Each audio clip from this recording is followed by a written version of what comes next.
In here, Shotty, what you doing? Get the ding song. That's all I gotta say, that's all I gotta say, and that's all what I gotta say. Before Druski Too Funny would become your favorite hip-hop star's favorite comedian, collaborating with the likes of not only Jack Harlow, but Drake as well. Hey, man. I used to be just like a kid. Girls, drugs, money. I gotta be somewhere later anyway. Before Druski Too Funny would host the Could Have Been Records series on his Instagram Live, where he invites his fans to show off their many talents. I'm working on building my own brand right now. So.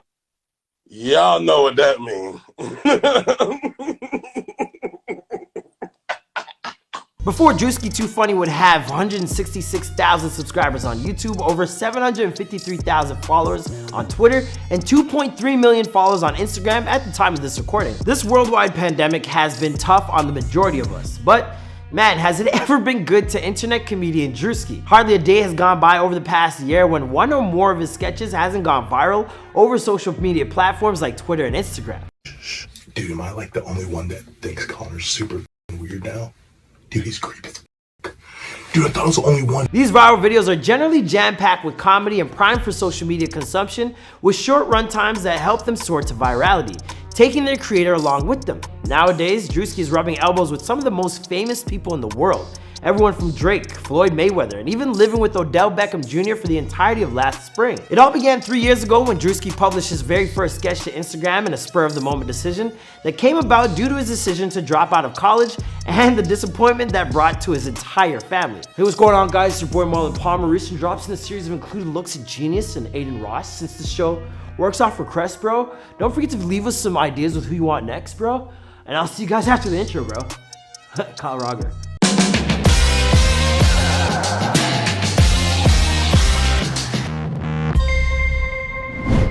Druski was born Drew Desbordes on September 12, 1994 in Gwinnett County, a northern suburb of Atlanta, Georgia. Growing up in Atlanta provided Drew the opportunity to experience a wide range of diverse cultures and characters, something that would prove to be invaluable when he would later dream up his very own comedy personalities. Now, like most young boys in the South, Drew played a whole bunch of sports as a kid, largely because it helped him stay out of trouble, but when it came time for in-class learning, well, Drew just wanted to goof around. And honestly, I completely agree with that sentiment. What is school, really? Am I right? Looking back at that time in his life, he would later tell GQ, some kids would be like, yo, I wanna be the best dressed, or yo, I wanna be the best athlete. I used to literally say in my mind in elementary school, I wanna be the funniest this year. I wanna be the funniest kid in the class. I would just f off all class and act an ass. It wasn't exactly something that his parents, both academically minded, were a fan of. Drew's father was a pilot and attended Howard University before graduating from the United States Air Force Academy, whereupon he embarked upon a career that would earn him a Wall of Honor nominee at the Smithsonian National Air and Space Museum. Already, off rip, wow. One parent to live up to. Meanwhile, his mom was a Master of Science in Public Health and has previously worked at the Center for Disease Control and Prevention. All of that is to say that when Drew's slacking ways were made apparent to his parents, his mom lost it and cried in bitter disappointment. I don't think school is for everybody, but I feel like a lot of people need school to find out what their calling is and to find out what they want to do in life. So Drew's lack of enthusiasm for his education almost came back to bite him in the ass and postpone his graduation if it hadn't been for the assistance from his Spanish teacher, Nancy G, who let him hand in a very basic Spanish language project to credit him with 2 years of Spanish. Oh, and by the way, that same woman would later go viral for a rant she made during a graduation ceremony years later after being promoted to principal.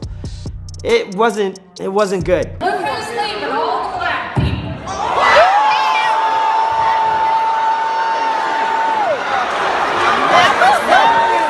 For those of you wondering, she then blamed that outburst on Satan, so do with that what you will. After high school, Drew attended Georgia Gwinnett College for a few years before transferring to Georgia Southern University in Statesboro, a town he largely picked because he heard the parties in this sleepy town were legendary. Bro. No more intro, bro. Wait, what the? Dude, I know Kyle Roger. Kyle, come get me, bro. Turns out that was a bit of an exaggeration though, and after he got there, Drew found himself bored out of his mind with nothing to do. This predicament led Drew to falling into a deep depression. He stopped showing up for class, and in order to bring a little bit of light into his life, he'd watch videos of comedians on YouTube, guys like Steve Harvey, Kevin Hart, Dave Chappelle, and a bunch more. Cedric the Entertainer, Kevin Hart, you gotta played a big role. Yeah. Eddie Murphy, Bernie Mac. After 2 semesters of living his life like this, Drew finally dropped out. I was really sad because I really didn't know what my purpose was in life. You know, I knew, but I didn't know how like to go and do it. Like I just had to say, I'm about to take a risk, drop out, and just go and do it. You know what I'm saying? So his mom was left utterly disappointed, and even worse, his grandma was so livid that she threatened to cut him off completely from her life. Upon his return home from school, Drew moved in with his mom and got a job working at his local Red Lobster. It wasn't exactly the high point of his life, and it was only made all the worse when he tried his hand at making some fast cash by scamming people. Something he quickly learned was not for him when he ended up getting robbed of all the money he had earned. I mean, that's karma.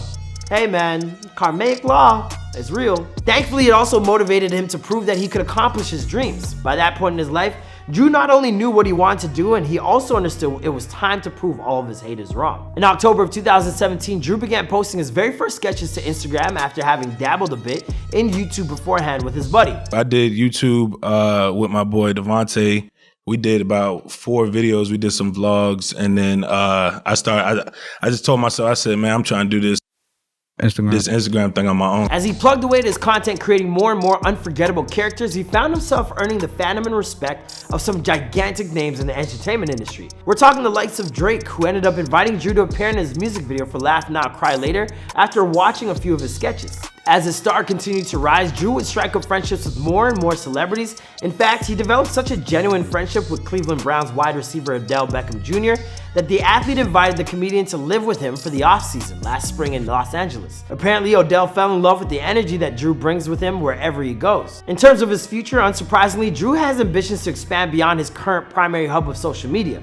He's already filmed 3 episodes of an independent YouTube series called The Guys and uploaded them to YouTube. This project is something he likes to describe as Jackass meets The Office, where he and his buddies get themselves in and out of some truly awkward situations. Not only does this project allow Drew to continue to build his brand, but it has the added side benefit of giving him some shine to his day ones who have been with him since the start. And while he's been tight-lipped about his potential Hollywood work, he's also in talks to produce and star in his very own series, which is his ultimate goal. Speaking with GQ about the potential of his future, he told them, "It's no boundaries, man. I can do anything. Tomorrow I might say I'm a horseback rider. I live with no boundaries. I don't like being boxed in." After taking a look into his story, somehow I don't think Drew is ever gonna have to worry about being boxed in. Both the man and his comedy are simply too unique. As for the rest of the story, well, that's a video for another time and another place. After all, this is before they're famous. What do you guys think of Drew's story? Let me know in the comments down below. I want to hear your favorite sketches. Don't forget to holler at us on Instagram at Before They're Famous so you guys can vote on who's next. And I'll see you guys in the next video. Bye.